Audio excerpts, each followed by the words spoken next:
ঝাটেশ্বরী শীতলা মায়ের ওপর দুষ্কৃতীদের আক্রমণ, ভেঙে ফেলা হলো পালকি। নন্দকুমার থানার অন্তর্গত কল্যাণপুর গ্রাম পঞ্চায়েত এলাকায় কল্যাণপুর গ্রামের প্রায় ৩০০ বছরের পুরনো ঝাটেশ্বরী শীতলা বয়লামা নামেই পরিচিত। হিন্দুদের যে কোনো অনুষ্ঠানে মানসিক করে এই বয়লামাকে নিয়ে গিয়ে তারা পূজিত করেন। পুজোর পর গতকাল সকালে মহিষাদল থানার অন্তর্গত রাজারামপুর উত্তর কাশিমনগর গ্রামে তপন সাহের বাড়ি থেকে ঠাকুর মন্দিরে বয়লামাকে ফিরিয়ে আনার সময় কাঞ্চনপুর আশুতোষ প্রাইমারি স্কুলের নিকট এলাকার দুষ্কৃতীরা হামলা চালায়। তাদের মধ্যে অন্যতম আনোয়ারা মল্লিক, নন্দু মল্লিক সহ একাধিক মহিলা হামলা চালায়। মারধর, গালিগালাজ করে বাদ্যযন্ত্র সহ মায়ের পালকিতে লাথি মারে। তাই আজ মায়ের সেবায়িত সহ ভক্তবৃন্দ মহিষাদল থানায় অভিযোগ জানায়। নন্দকুমার থেকে নিজস্ব প্রতিনিধি, সংবাদ কর্নার।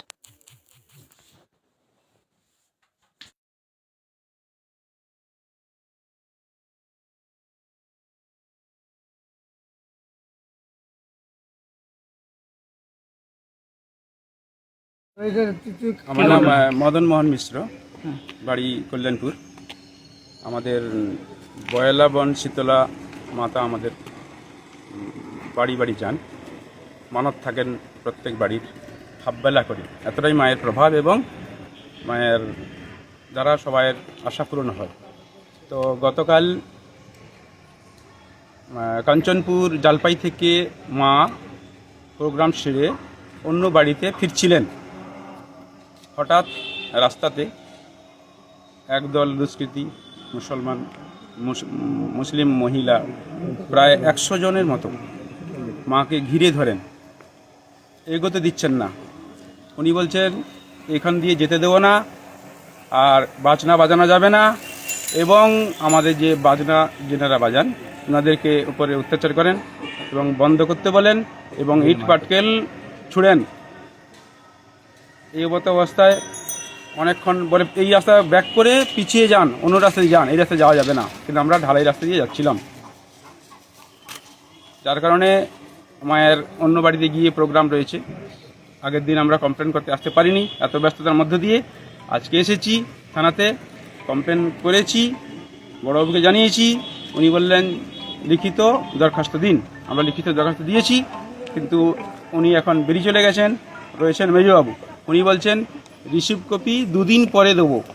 আমরা বলছি রিসিভ কপি আমাদের এখনই দিতে হবে, উনি দিচ্ছেন না। তখন বললাম যে যেটা দরখাস্ত দিয়েছি ওটা ফেরত দিন। বলে না, ওটা আমরা ফেরত দিতে পারবো না, কারণ বড়বাবু বলেছে ওটা জমা করে দিন, উনি ফেরত দিতে বলেননি, যার কারণে রিসিভ কপি দেয়নি। আমরা বাইরে এসেছি। এর আমার লিখিত আকারে জমা দিয়েছি, সোহা যদি না করতে পারে লিখিত বলছি যে জায়গাটা ঘটনাটা ঘটেছে ওটা কোন গ্রাম? কাঞ্চনপুর মহিষাদল থানা এলাকা, কাঞ্চনপুর। তো এর আগেও কয়েকবার বিভিন্ন মসজিদের সামনে দিয়ে মা যখন যান বাজনা সহকারে, বাজনা বন্ধ করতে বলে, আমরা বন্ধ করে পরিবেশ শান্ত রেখে অনুষ্ঠান করে যাই। কিন্তু পরপর এই ঘটনাই প্রথম হলো। যাতে চাইছি সবাই যাতে সুষ্ঠু মীমাংসা এবং আমরা সঠিকভাবে সুরাহা পাই, যার জন্য আবেদন করছি। প্রথমে আমরা যে দরখাস্ত জমা করেছিলাম থানাতে, রিসিভ কপি বলেছিলেন 2 দিন পরে দেবো, হবে না, আপনারা এখন চলে যান। আমরা ধর্ণা দিয়েছি, দিয়ে বসেছিলাম অনেক সময়, তারপরে শেষমেশ রিসিভ করে দিয়েছি।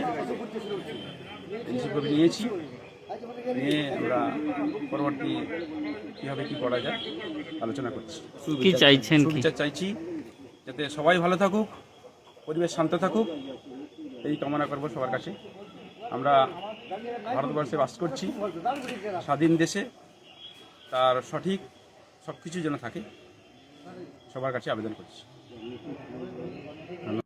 জেলা সম্পাদক যুব মোর্চার ভারতীয় জনতা পার্টি, এনারা আমাদের কাছে আসে, এই ঘটনাটা বলে, আমরা বড়োবাবুর সঙ্গে কথা বলি, বড়োবাবু বলে লিখিত আকারে জমা দেবো। আমরা লিখিত জমা দিয়েছি, রিসিভ উনি বলছে 2 দিন পরে দেবেন। এইসব কার্যকলাপ আমরা কিছুতেই মেনে নেব না। এই রাস্তা দিয়ে ঠাকুর যাবে, ঢিল মারবে, ইট মারবে, এটা পাকিস্তান না বা এটা বাংলাদেশ না। আমরা ওয়ার্নিং দিতে এসেছি, যদি উনি সুরাহা করে ভালো, কেন আমরা বড় আকারে এর বিচার চাই। ঘটনাটা কি হয়েছে? ঘটনাটা বয়লামা শীতলামা, যেটা আমাদের ঠাকুর, আমাদের পূর্ব মেদিনীপুর প্রভাব বিধান, সব ঘরে ঘরে বাড়িতে বাড়িতে যায়, প্রত্যেকের বাড়িতেই যায়। এবার ওই জায়গায় ওই দিন কালকে সকাল 8:30 ঘটিকায় হয়েছে ঘটনাটা, যাচ্ছিল, ওনারা বলছে ঝম্পা বন্ধ করুন, এখান থেকে যাওয়া যাবে না, এই ঢালাই রাস্তা দিয়ে যাওয়া যাবে না, অন্য জায়গাতে যান, এরকম ঠেলাঠেলি করে ঝম্পাওয়ালাকে মারে। যে পালকি, এই ঠাকুর পালকি ছাড়া যায় না, পালকির উপরে ডাং দিয়ে মারে। এই ঘটনা ঘটেছে। আপনার নাম? রাজা সামন্ত।